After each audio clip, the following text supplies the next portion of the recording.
안녕하세요. 이그스 칼럼에 오신 분들 환영합니다. 이번 영상은 외야수 파트입니다. 주전으로 최은성, 오그레디가 확정이 된 현 상황, 주전 자리 한 자리를 두고 기존의 외야수들의 경쟁이 심화될 것으로 보입니다. 이번에야말로 외야수 선수들 성장세가 보여야 하는 23시즌 진롱 1기 장진혁, 유상빈, 이원석 선수를 주목해 보겠습니다. 영상 시작하죠. 손혁 단장은 이번 외야수 청사진을 이야기하면서 주전 외야 한 자리를 비워두겠다 이야기를 합니다. 그래야 기존의 외야수들이 좌절하지 않고 경쟁을 할 마음이 생길 것이다. 비빌 언덕을 만들어 놓겠다는 것이 손혁 단장과 프런트 인사들의 생각이라고 이야기하고 있습니다. 그로 인해 최은성 선수와 오그레디만 확정한 채 스프링 캠프 명단을 꾸렸고 총 8명의 선수가 1군 캠프에 합류를 합니다. 최은성, 오그레디와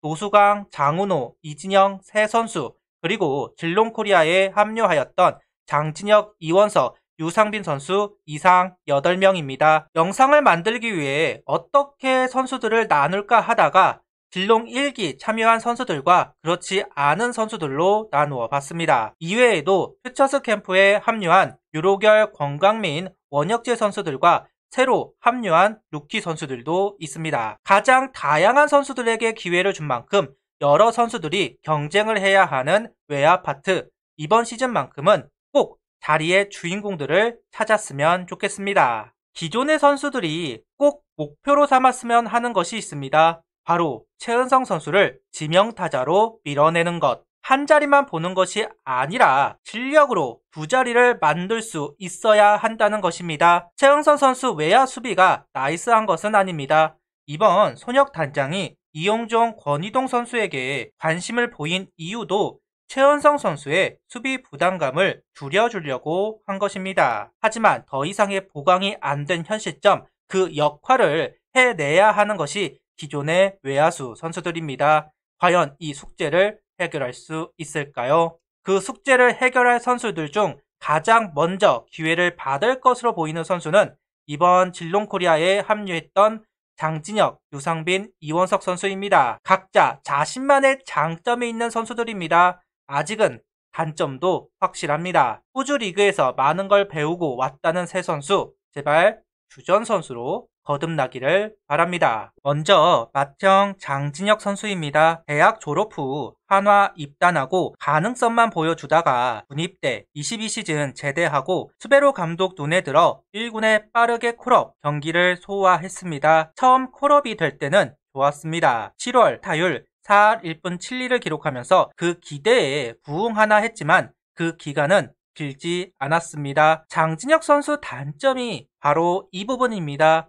타격의 업다운이 심하다는 부분, 한 달 한 달 그 모습이 달라지다 보니까 마냥 기회를 부여하기는 까다로운 부분이 있습니다. 외야가 풍족한 팀이라면 백업으로 쓰기 더없이 좋은 모습입니다. 다만 한화는 그렇지 못하기 때문에 고민이 될 수밖에 없습니다. 장진혁 선수는 진롱에서 복귀하면서 아직 성과라고 말하기는 조심스럽지만 이병규 감독님 밑에서 확신과 자신감을 얻었다. 좌투수를 상대하는 것, KBO 리그에 돌아가면 이전과는 다르게 편안할 것으로 생각한다. 중요할 때마다 해주시는 조언이 많이 와닿았고 도움이 됐다. 이번에 장진혁 선수가 진롱으로 간다고 할 때 가장 기대한 부분이 바로 이병규 코치와의 만남이었습니다. 이병규 감독과 장진혁 선수가 비슷한 타격을 한다고 생각을 했기 때문입니다. 진롱에서의 경험이 업다운을 줄일 수 있다면 좋겠습니다. 동시에 수비에서도 감을 찾기를 바랬습니다.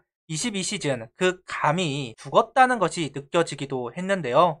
잔실수도 많았고 어색했던 수비가 많았던 것도 사실입니다. 타격이야 센터에 가가지고 도움을 받을 수 있지만 수비는 그렇지 못한데요. 그래도 진롱에서 중견수로 많이 출장하면서 무난하게 수비를 소화하였고 내야수 출신답게 멋진 보살도 보여주면서 나아지고 있음을 이야기하고 있습니다. 오그레디가 중견수가 될지 좌익수가 될지 감독 코치진의 판단이 있을 텐데요. 코너로 판단이 된다면 중견수가 가능한 장진혁 선수의 중요도는 높아질 수 있다고 생각을 합니다. 그래서 공격만큼 수비의 안정감이 중요한 장진혁 선수라고 할 수 있을 것 같네요. 다음은 이원석 선수입니다. 하나 구단이 가장 공들이고 있는 외야수 중 한 명이 이원석 선수라고 할 수 있습니다. 중견수로 넓은 수비 범위, 빠른 주력으로 단독 도루가 가능한 선수, 거기다가 펀치력이 있으면서 홈런을 기록할 수 있는 선수, 일찍 군 문제를 해결한 만큼 부상이 아니면 장기 이탈이 없는 선수입니다. 어느 팀에 가서도 주전으로 키우고 싶어 하는 선수입니다.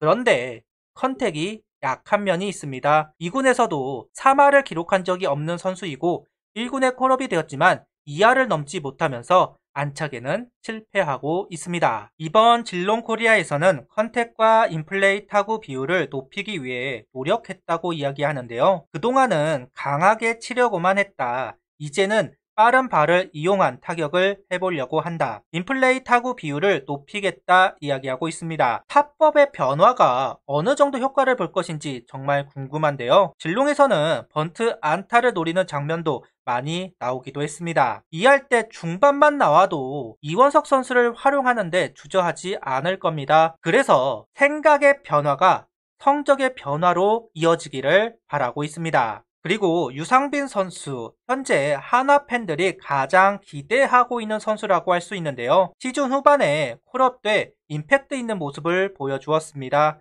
타격에서 기대할 수 있는 유망주가 등장했는데요.